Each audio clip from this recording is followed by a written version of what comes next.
इस जन्माष्टमी की रात अहाना ऐसी राह पर आ खड़ी होती है जहां उसका हर कदम धर्म संकट से घिरा होता है।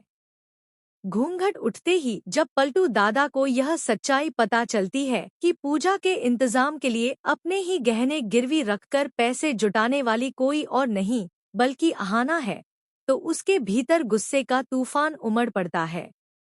वह मन ही मन ठान लेता है, इस जन्माष्टमी में अहाना को ऐसा सबक दूंगा कि वह फिर कभी मेरी आंखों में आंखें डालकर बोलने की हिम्मत न कर पाए।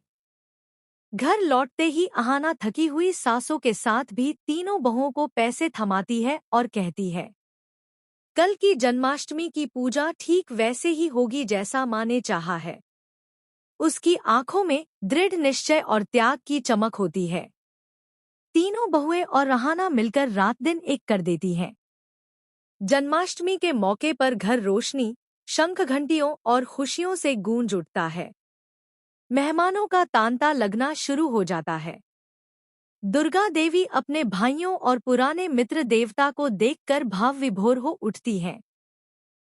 लेकिन उनकी खुशी जल्द ही चिंता में बदल जाती है जब उन्हें एहसास होता है कि घर में जितने मेहमान बुलाए गए थे उससे कहीं ज्यादा लोग आ पहुंचे हैं। दुर्गा देवी हताश होकर कह उठती हैं, अहाना, हमने तो कुछ ही लोगों को निमंत्रण भेजा था, अब इतने सारे मेहमानों का भोजन कहाँ से होगा। उधर ठाकुर जी, जो इसी मौके का इंतजार कर रही थी, अहाना और दुर्गा देवी के चेहरे की हवाइयां उड़ती देख भीतर ही भीतर विजयी मुस्कान बिखेरती हैं। पर अहाना हार मानने वालों में से नहीं थी।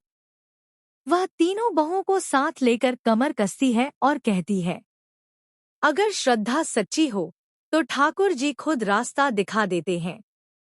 उनके सामूहिक प्रयास और बुद्धिमानी से आखिरकार सभी मेहमानों को भरपेट भोजन मिलता है।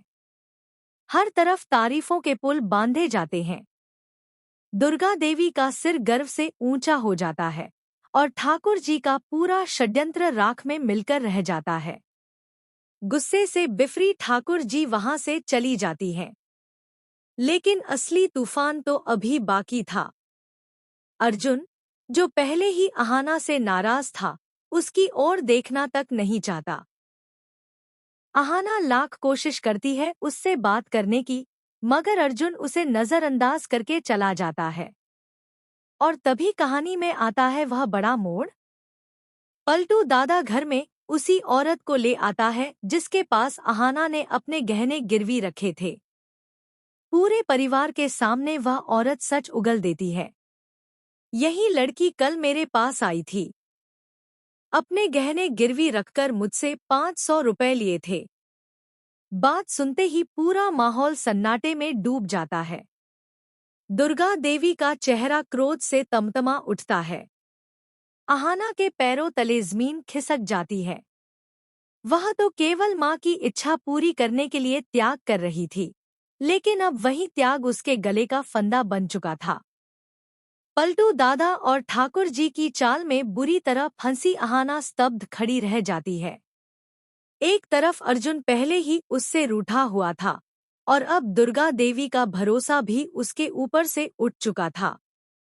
अहाना की आंखों में आंसू थे, लेकिन उससे भी गहरी पीड़ा यह थी कि उसकी नीयत पर शक किया गया।